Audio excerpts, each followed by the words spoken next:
शेतकरी उद्धव साहेब तुम्हाला सांगू इच्छितो, सर्व महाराष्ट्रातील शेतकरी, मराठवाड्यातील शेतकरी तुमच्याकडे एक आशाने पाहत आहे आणि तुम्ही केव्हाही शेतकऱ्याला हाक मारा, तुमच्या मागे आमचा शेतकरी खंबीरपणे उभा आहे. एवढा जुलाम इंग्रजानं बी केला नाही, रजाकारच्या निजामानं बी केला नाही, एवढं हे युती सरकार, मोदी सरकार आणि देवेंद्र फडणवीस सरकारवर अन्याय करीत आहे.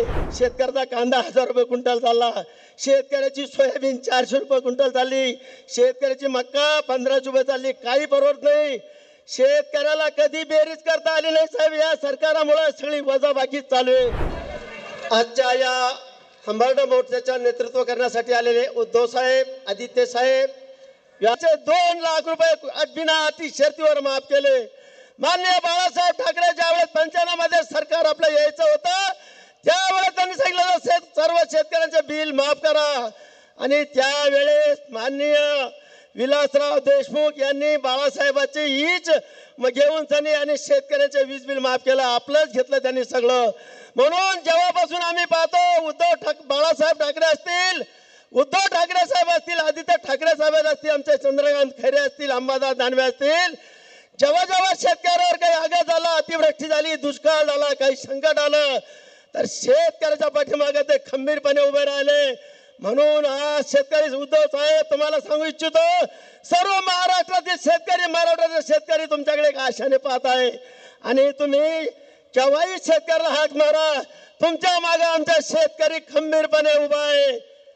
मागच्या वेळेस साहेब मोदी साहेबांनी काय केलं, कांद्याला निर्यात बंदी केली आणि 40% कर लावला कांद्याला निर्यात बंदीवर. हे असा एवढा जुलाम इंग्रजानं बी केला नाही, रजाकारच्या निजामानं बी केला नाही. एवढं हे युती सरकार, मोदी सरकार आणि देवेंद्र फडणवीस सरकारवर अन्याय करीत आहे. कांदा बाहेर जायचं तर 40% रक्कम पहिली भरा तर कांदा तुमचा बाहेरच्या देशात जाईल. साहेब निर्यात बंदी केल्यामुळे माझ्या शेतकऱ्याचा कांदा 1000 रुपये क्विंटल चालला, त्याला खर्च 2000 रुपये 1500 रुपये येतो.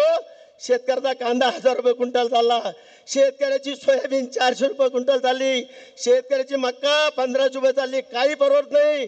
शेतकऱ्याला कधी बेरीज करता आली नाही साहेब. या सरकारामुळे सगळी वजाबाकी चालू आहे.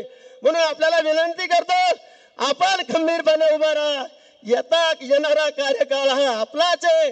शेतकरी 100% तुमच्या मागे राहील. मी अशी शेतकरी बांधवांना विनंती करतो व आजच्या या हमाडा मोर्चामध्ये आपण उन्हात ताणत आला त्याबद्दल धन्यवाद. शेतकऱ्याला इथं बोलून शेतकऱ्याच्या व्यथा मांडण्याची संधी दिली. मी आयोजकांना धन्यवाद देतो. जय हिंद, जय महाराष्ट्र.